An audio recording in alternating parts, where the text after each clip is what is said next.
Hello students, I am Professor Neeta Fulchand Gaikwad. Welcome in our free education channel English Master. My dear students, in today's session, let's learn some daily use sentences and these are the some polite phrases यानी कि कुछ विनम्र वाक्य, विनम्रता से बोले जाने वाले जो वाक्य हैं. So let's learn with English with Hindi and let's learn English with Hindi with me Professor Neeta Fulchand Gaikwad. Do like, share, subscribe our channel and keep supporting. So students, let's start. I am sorry, I couldn't make it that day. I am sorry, I couldn't make it that day. यह आप कब कहेंगे? जब आपको ऐसा कहना है हिंदी में कि मैंने मिलने का समय दिया था परंतु मैं आ नहीं सका, मुझे माफ करें. ठीक है, इस अगर हिंदी में ये सेंटेंस है, ये बहुत लंबा सेंटेंस दिखता है हिंदी में, but you want to tell the sentence in English, so this is it that I am sorry I couldn't make it that day. ठीक है, सो चलिए नेक्स्ट वाला सेंटेंस देखते हैं. I am sorry I couldn't make it in time. ठीक है, I am sorry I couldn't make it on time. इसका मतलब क्या होता है? मैं ठीक समय पर नहीं आ नहीं सका, इसके लिए मैं माफी मांगता हूँ. मैं ठीक समय पर नहीं आ सका, इसके लिए मैं माफी मांगता हूँ. अगर ये इंग्लिश में कहना है तो कैसे कहोगे दोस्तों? That is I am sorry I couldn't make it in time.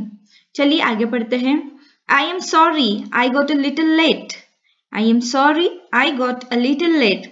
माफ कीजिए मुझे थोड़ी सी देर हो गई. अगर आप कहीं पे पहुंचने के लिए आपको देर हो जाती है, सो you can say I am sorry I got a little late. I am sorry I got a little late. Okay, so let's learn the next sentence.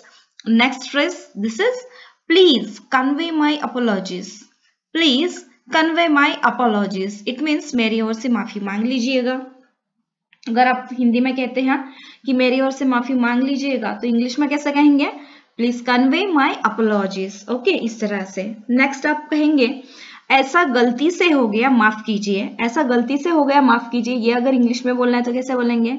It was all by mistake please excuse me.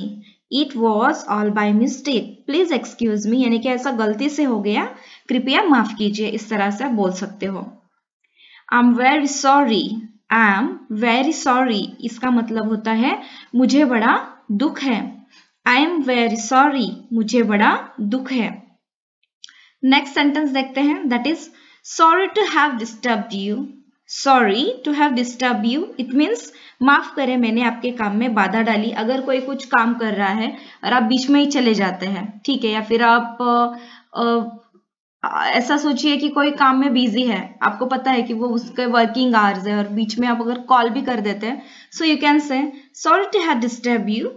Okay, sorry to have disturb you, यानी कि माफ करें मैंने आपके काम में बाधा डाली.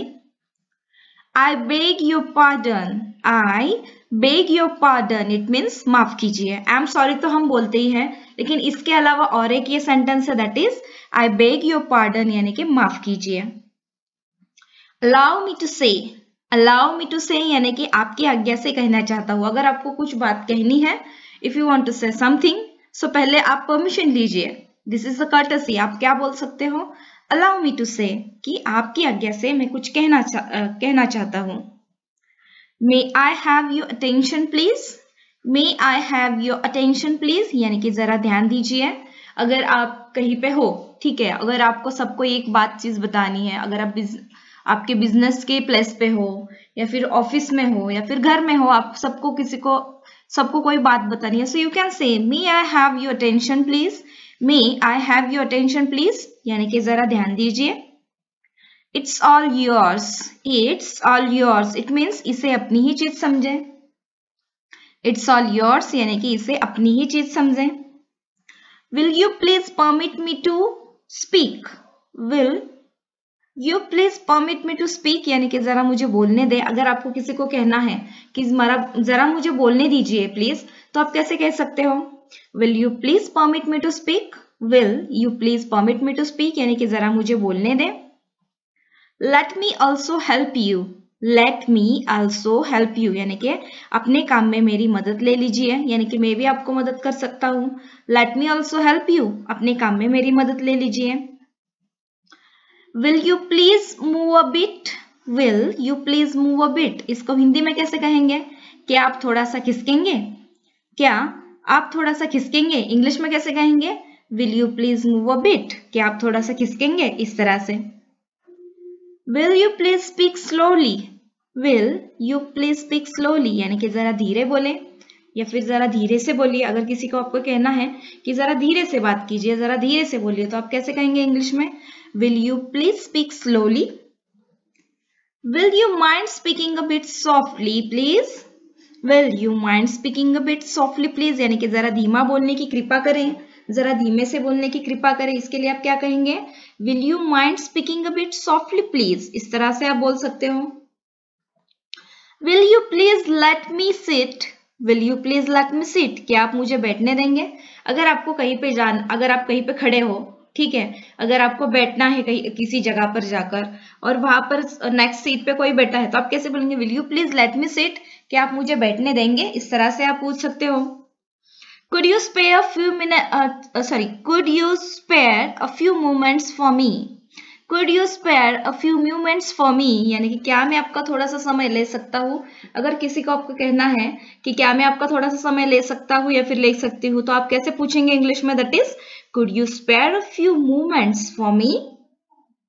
Next, as you please. As you please का मतलब होता है जैसे आपकी मर्जी, जैसे आप कहते हैं ना, जैसे आपकी मर्जी। तो इंग्लिश में आप कैसे कहेंगे? एकदम सिंपली एज यू प्लीज, जैसे आपकी मर्जी। Next, please make your self comfortable, please make your self comfortable, इसको हिंदी में कैसे कहेंगे? आराम से बैठिए। अगर कोई रिलेटिव्स आपके घर में आए, कोई मेहमान आए, अगर वो बैठ रहे हैं, तो आप उनको बोल सकते हो कि please make your self comfortable, please make your self comfortable यानी कि आराम से बैठिए।